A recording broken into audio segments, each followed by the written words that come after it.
अस्सलाम वालेकुम स्टूडेंट्स। आज हम स्टार्ट कर रहे हैं consumption and consumption function by sir Jibran. पहला सवाल आपके पास आता है, define term consumption and distinguish between autonomous and induced consumption. ये हमारे पास जो है मोस्ट रिपीटेड आपके 10 ईयर का क्वेश्चन है। तो हमने इसके अंदर पहले कंजम्पशन की 2 डेफिनेशंस ली है, सिंपल कंजम्पशन की, नॉट द कंजम्पशन फंक्शन। ठीक है, तो इसको आपने याद रखना है।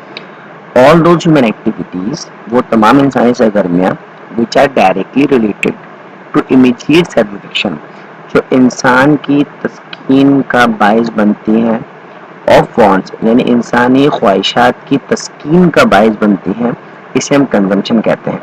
कंजम्पशन का मतलब कुछ खाना भी हो सकता है, कंजम्पशन का मतलब कुछ पहनना भी हो सकता है, कंजम्पशन का मतलब किसी गाड़ी का इस्तेमाल करना भी हो सकता है, कोई घर परचेज करने भी हो सकता है। तो यहाँ पर हमने जो डेफिनेशन ली है वर्ड कंजम्पशन के लिए, इमीडिएट सेटिस्फेक्शन, फौरन तस्कीन का बायस बनने वाली ख्वाहिशात की तस्कीन का बायस। ठीक है, according to Keynes sorry according to Keynes consumption refers to the spending by household on goods and services. तो हमने यहाँ पर केन्स की डेफिनेशन भी ली है, आप कोई भी एक इकोनॉमिस्ट की डेफिनेशन यहाँ पर मेंशन कर सकते हैं। अब हमने करते हैं comparison, autonomous consumption versus induced consumption. Autonomous का मतलब होगा खुद साख्ता सर्फ, यानी क्या करें, refers to the level of consumption expenditure even when income is zero other और there is no disposable income. अच्छा, एक बात याद रखिएगा, मैक्रो इकोनॉमिक्स की डिस्कस कर रहे हैं और यहाँ पर हम बात कर रहे हैं लेवल ऑफ नेशनल इनकम की, यानी अगर किसी भी मुल्क की बात करें वहां पर कितना भी गरीब इंसान हो वो लीस्ट जिंदा रहने के लिए रोटी खाएगा। तो यहाँ पे हमने बात की ऑटोनोमस कंजम्पशन कौन सी होती है, अगर इंसान कुछ भी नहीं कमा रहा तो भी उसने जिंदा रहना है, तो उसके लिए कह रहे हैं necessities like food, shelter and other essentials item. Pakistan में बहुत सारे इदारे काम कर रहे हैं, जैसे सराहनी, जीडीसी, जेडीसी, हमारे पास शिपा वगैरह। तो ये आपको फूड शेल्टर जो दे रहे हैं यकीनन जिंदा रहने के लिए तो है, लेकिन आप उस पर लेविश जिंदगी नहीं गुजार सकते। दूसरी जानिब यानी जो जिंदा रहने के लिए करा जाते हैं वो आपको कहलाते हैं ऑटोनोमस कंजम्पशन। दूसरी जानिब आप देख रहे हैं कि जैसे जैसे इनकम बढ़ती जा रही है वैसे वैसे कंजम्पशन बढ़ती जा रही है। अब ये कंजम्पशन की डिपेंड करते हैं, induced consumption refers to the additional consumption expenditure that increase with disposable income. जैसे जैसे आमदनी में इजाफा होता चला जाएगा वैसे वैसे आपके खर्चात में भी इजाफा होता चला जाएगा। तो आपने एग्जाम्स के हवाले से बिल्कुल सेम प्रेजेंटेशन देनी है। ठीक है, ये हमारे पास। अच्छा, अब आगे differentiate between consumption and consumption function. Surf में और सर्फ के तफाउल में क्या फर्क है, तो उर्दू में थोड़ा मुश्किल लग रहा है आपको तफाउल। Consumption is that amount which is consumed at a particular level of income.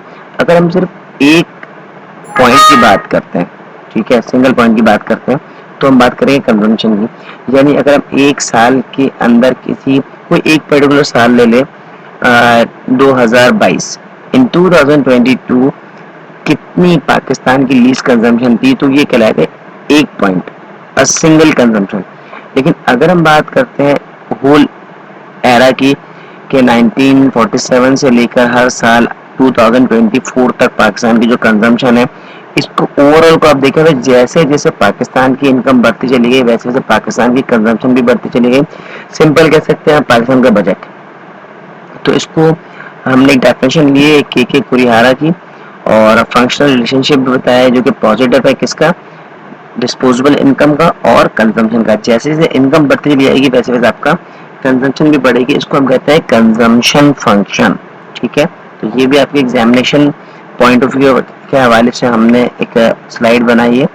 Now अब क्या वो फैक्टर्स जो कि कंजम्पशन को डिटरमाइन करते हैं, कंजम्पशन फंक्शन का तयन करते हैं। अखराजात करने के लिए आपके पास कौन कौन सी चीजें होनी चाहिए, तो इसको डिवाइड कर दो हिस्सों में, objective factor and subjective. Objective में डिस्ट्रीब्यूशन ऑफ इनकम, क्या पूरे पाकिस्तान में तमाम लोगों की सेम इनकम है, नहीं, तो ये हमारे पास बनेगा जो ज्यादा अमीर है वो ज्यादा खर्च कर सकता है, जो ज्यादा गरीब है वो कम खर्च कर सकता है। बिल्कुल। कंज्यूमर इंस्टॉलमेंट क्रेडिट, हाँ, अगर लोग को उधार मिल जाए तो लोग ज्यादा खर्च कर सकते हैं। ठीक है, तो हमने objective factor and subjective factor में डिवाइड कर दिया। Stock of assets, through annual savings, क्या लोग सेविंग करने के आदी हैं? सब्जेक्टिव फैक्टर में physical policy, change in physical policy, tax का क्या रेशो है, अगर टैक्स हमारे पास ज़्यादा होंगे तो हम क्या ज़्यादा खर्च करेंगे या सेविंग करेंगे, रेट ऑफ इंटरेस्ट। तो ये तमाम चीज़ें जो मैंने इस पर दी हुई, आपने एक एक बार इसको स्टडी करना है। ये देखें, मोटिव ऑफ फोर्स साइड कि लोग कब कंजम्पशन करना चाहते हैं, सब्जेक्टिव फैक्टर मौजूद हमारे पास। In the society where people have greater foresight regarding their expected expenditure like education, जब लोगों को पता हो यार हमें पैसे बचाएंगे तो अच्छी एजुकेशन हासिल कर सकते हैं, पैसे बचाएंगे क्योंकि हम लोग बड़ी लेविश अंदाज से शादी ब्याह का तकरीबात करते हैं, तो पैसे होंगे तो ये कर सकेंगे, ये हमारे माशरे का हिस्सा है। जबकि यूरोपियन माशरे में शादी इतनी ज़्यादा महंगी नहीं होती। मोटिव ऑफ अनफोर्सीन नीड्स, लोग कहते हैं अगर हादसा हो जाए, कोई बीमारी हो जाए, बेरोजगारी हो जाए, लेकिन बहुत सारे ममालिक ऐसे हैं जहाँ पर तमाम मेडिकल फ्री है, तमाम इलाज फ्री है, बेरोजगारी का कॉन्सेप्ट नहीं है, तो वहाँ पर ये चीज़ें उनके लिए मैटर नहीं करती, लेकिन पाकिस्तान जैसे माशरे के लिए मैटर करती हैं। फिर हमने डिस्कस करें डिफरेंट मोटिव, जैसे मोटिव ऑफ इम्प्रूवमेंट, इंसान अपने को इम्प्रूवमेंट करने के लिए पैसा बचाता है या खर्च करता है। Calculation, motive of business, future में बिजनेस करूंगा मैं इसलिए आज पैसा जोड़ रहा हूँ। मोटिव ऑफ प्राइड, प्राइड का मतलब होता है बड़ा घर खरीदूंगा तो लोग इज्जत करेंगे। मोटिव ऑफ मिसलिनियस कि जनाब अगर मेरे सेविंग होगी, पैसा बैंक में होगा, लोग ज़्यादा इज्जत करेंगे। तो इस तरह हमारे पास मुख्तलिफ साइकोलॉजी की ये पैटर्न होते हैं। Describe with the help of diagram functional relationship between consumption and income. अभी बात कर रहे हैं कि कंजम्पशन और इनकम के दरमियान जो फंक्शनल रिलेशनशिप है वो क्या है। तो यहाँ हमने पढ़ा consumption function, the consumption function shows the relationship between level of consumption expenditure and the level of household disposable income. इसको हम ऐसे पढ़ेंगे, consumption is the function of income, लेकिन वाई डी है, डी रिप्रेजेंट करता है डिस्पोजेबल इनकम को। Disposable income कौन सी होती है, वो जो आफ्टर टैक्स डिडक्शन आपका प्योर इनकम बचती है उसको आप कहते हैं डिस्पोजेबल इनकम। ठीक है, जिसको आप खर्च कर सकते हैं। अगर आपकी इनकम जो है सपोज 10 लाख रुपए है, तो इनकम तो वो है आपकी, लेकिन आपको उसमें गवर्नमेंट टैक्स पे करना है, तो गवर्नमेंट का जो टैक्स आपने पे कर दिया, अब पे करने के बाद आपका इनकम बचती है 9,50,000 रुपए, ये आपकी बनी डिस्पोजेबल इनकम। ठीक है, तो इसका रिलेशनशिप क्या है, ये देखिए आप कह रहे जैसे जैसे हमारे पास जो इनकम बढ़ती चली जाएगी वैसे वैसे कंजम्पशन भी बढ़ेगी। यानी एक शख्स की सैलरी पहले 50,000 रुपए थी, तो उसकी कंजम्पशन जो है वो अपने हिसाब से थी।